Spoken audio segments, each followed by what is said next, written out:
దేవుని ఘనమైన నామమునకు స్తోత్రములు.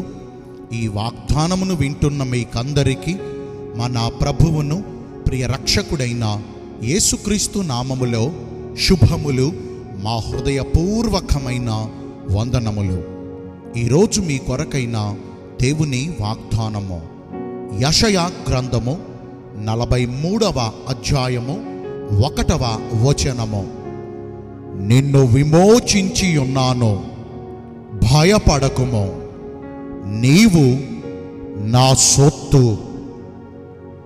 మంచి దేవుడైన యేసయ్య ఈ మంచి వాగ్దానమును నేడు మనందరి జీవితములలో నెరవేర్చునుగాక.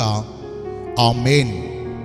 ఈ వాగ్దానాన్ని మనము పరిశీలిస్తే, జగత్తునకు పునాది వేయబడక మునుపే, తల్లి గర్భములో మనము పిండముగా రూపించబడక మునుపే, నియమించబడవలసిన దినములలో ఒక్కటైనను తన లెక్కకు రాకమునుపే, రూపుదిద్దుకొనవలసిన అవయవములలో ఏ ఒక్కటైనను తన రూపమునకు రాకమునుపే, మనందరినీ ప్రేమించిన మన పరలోకపు తండ్రి అయిన యేసయ్య మనందరినీ ఎరిగి ఉన్నాడు.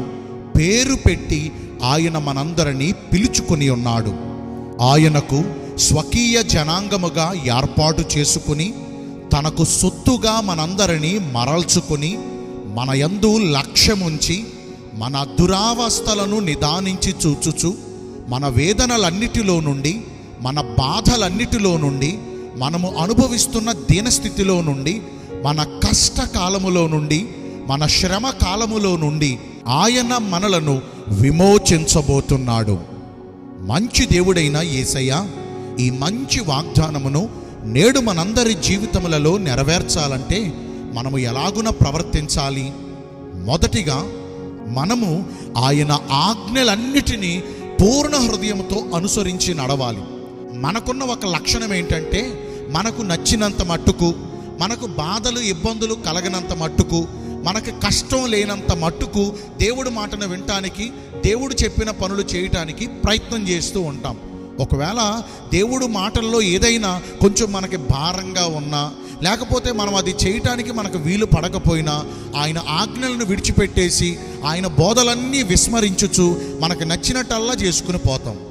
దేవుడు మనతో చెప్పి దేవుడు మనలను చెయ్యమనేది, దేవుడు మనలను నడవమనేది ఒక మార్గమైతే, మనము ఆలోచించుకుని, మనము ఎంచుకుని, మనము నడిచే మార్గం మరొకటి అవుతుంది.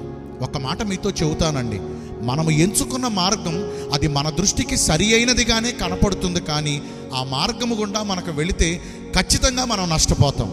కానీ అదే దేవుడిచ్చిన ఆలోచన ప్రకారం నడుస్తూ, దేవుడు చూపించిన మార్గంలో మనం వెళ్ళామనుకోండి, నిశ్చయంగా ఆయన మనకు తోడుగా ఉండి, మన బంధకాలన్నిటిలో నుండి, మన భారములన్నిటిలో నుండి ఆయన మనకు విమోచనను దయచేస్తారు. రెండవదిగా, మనము మన దేవుడైన యేసయ్య దృష్టికి ఇష్టలుగా నడుచుకోవాలి. మన ప్రతి క్రియలు ఆయనకు ప్రీతికరంగా ఉండాలి. అంటే మనము ఏ కార్యం చేసినా ఆ పనులన్నీ కూడా ఆయన మెప్పు పొందేటట్టుగా, ఆయన ఆనందించేటట్టుగా, ఆయన సంతోషపడేటట్టుగా, ఒక్క మాటలో చెప్పాలంటే ఆయనకు అనుకూలముగా మనం ప్రవర్తించాలి.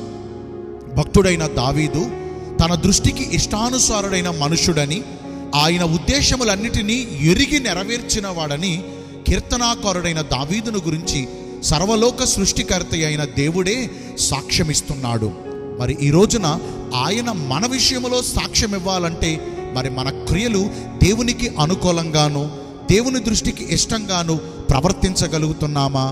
ఒకవేళ గతించిన కాలములో మన క్రియలను బట్టి ఆయనను బాధపరిచామేమో, మన మాటలు ఆయనకు ఆయాసాన్ని కలిగించాయేమో, మన జీవన విధానము ఆయన దుఃఖపడేటట్టు ఉందేమో, పరలోక సర్వ సైన్యము ఎదుట ఆయన మన విషయంలో తల దించుకునేటట్టు ఉన్నాడేమో. రోమీయులకు రాసిన పత్రికలో పౌలు భక్తుడు ఇలాగున సెలవిస్తున్నాడు, మిమ్మును బట్టియే కదా అన్యజనుల ఎదుట నా నామము దూషించబడుచున్నది అని సాక్ష్యమిస్తున్నాడు. ఒకవేళ మన ప్రవర్తన దేవునికి అవమానాన్ని కలిగించేటట్టుందేమో. ఈ వాగ్దానాన్ని విన్న తర్వాతైనా దేవుడు మనందరినీ విమోచించి ఆయన సొత్తుగా మనలను ఏర్పాటు చేసుకుని రాజులైన యాజక సమూహముగా దేవుడు మనలను అభిషేకించాలంటే ఆయనకు ఇష్టమైన క్రియలను కలిగి మనము ప్రవర్తించాలి. మరి ఇక నుంచైనా మన మనుగడ అంతయు కూడా ఆయనకు ఇష్టముగా ఉండునట్లుగా మనం ప్రవర్తిద్దాం. మరి ఎంతవరకు ఈ వాగ్దానాన్ని విన్నాం కదా, అట్టి ప్రకారం మనం జీవిద్దామా? ఒక చిన్న ప్రార్థన చేస్తాను, అందరూ కళ్ళు మూసుకుంటారా? పరిశుద్ధుడును ప్రేమ కలిగిన మా ప్రియ పరలోకపు తండ్రి అయిన దేవ, మీ కృప కలిగిన బంగారు ఘన నామమును బట్టి నిండు మనసుతో కోట్ల కొలదిగా మీకు మా కృతజ్ఞత స్తుతులు స్తోత్రములు వందనాలు చెల్లిస్తూ ఉన్నాము. మాకు ఎదురవుతున్న బాధలన్నిటిలో నుండి, మేమున్న బంధకాలలో నుండి మీరు మాకు విమోచన దయచేస్తానని ఈ రోజున వాగ్దానం ద్వారా సెలవిచ్చారు. మాకున్న ప్రతి బాధలు మీకు తెలుసు నాయన. బిడ్డలు అనుభవిస్తున్న వేదనలన్నీ మీకు తెలుసు. దయతో వారి పక్షమందు ఈ రోజున ఈ వాగ్దానం నెరవేర్చవలసిందిగా కోరుతూ ఉన్నాను. ఈ రోజున ఎంతమంది అయితే పుట్టిన రోజులను, వివాహ దినములను, ఇతరమైన శుభకార్యములను జరిగించుకుంటున్నారో వారందరికీ మెండైన దీవెనలు కుమ్మరించమని, మీ రాకడ కొరకు సిద్ధపరచమని యేసుక్రీస్తు ప్రశస్త నామమున ప్రార్థించి వేడుకొనుచున్నాను మా ప్రియ పరలోకపు తండ్రి. Amen. May God bless you all. Thank you.